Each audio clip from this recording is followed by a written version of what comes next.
Hello, this is Tom with the Tractor Rescue Ranch. I've got a new project here going, kind of an experiment. I have been studying a lot lately about biochar for soil amendment, and I run a batch the other day and just finally got it finished, and it turned out just wildly successful. Um, I'm not an expert with this biochar.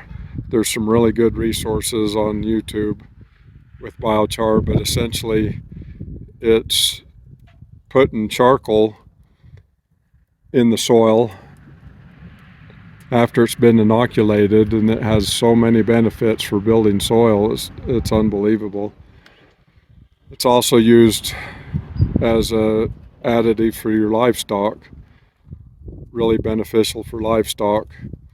There is a YouTube out there from Jack Spirko, the Survival Podcast. He did a really good, long, in-depth YouTube on the biochar and all of the benefits and how to do it. And I would recommend that to you. But anyway, this cone that I've got here just came out of a scrap iron. I gathered it up with some other scrap iron, so it was just something that was a waste.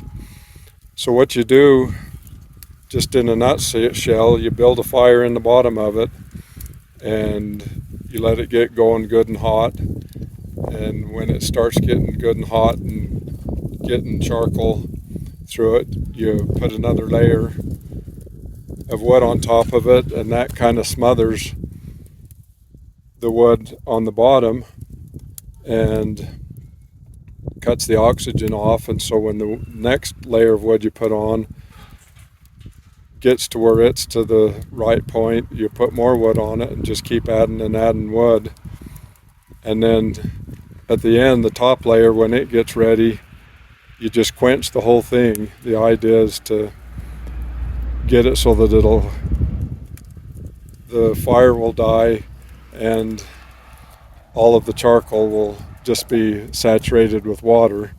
So I'm just trying to come up with ways here to improve the soil in the homestead and also use up this waste product. You can see down there at the woodshed all of the slabs. I've just been cutting the slabs from my sawmill up in small pieces and doing that. It's just a waste product. But anyway, then after it's soaked and good and wet, no fire left in it, I just ran it through a chipper. And there's been some discussion about how that created too much dust, but it didn't create any dust with the charcoal all wetted down. I was just really pleased. I just took this big tarp to catch it in. But here is what I ended up for my first batch. I just never would have guessed that it would turn out that good.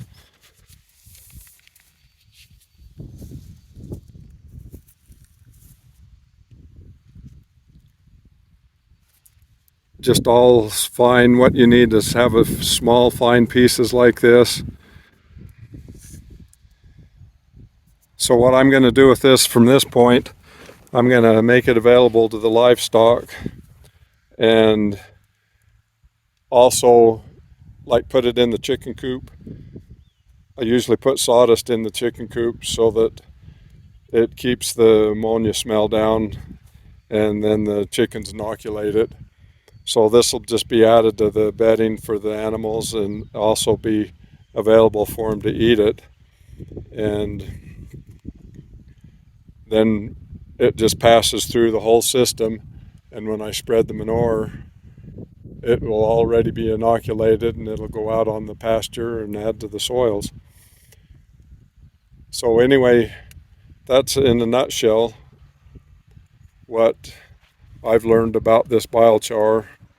I was so tickled with the way things turned out here with this first batch that I thought I'd share it with you and encourage you if anybody wants to work on the soil of their gardens and farms and stuff. This is a really neat technology. I'd encourage you to look into it a little bit more and do some study on it of your own, since I'm not an expert. Thanks for watching.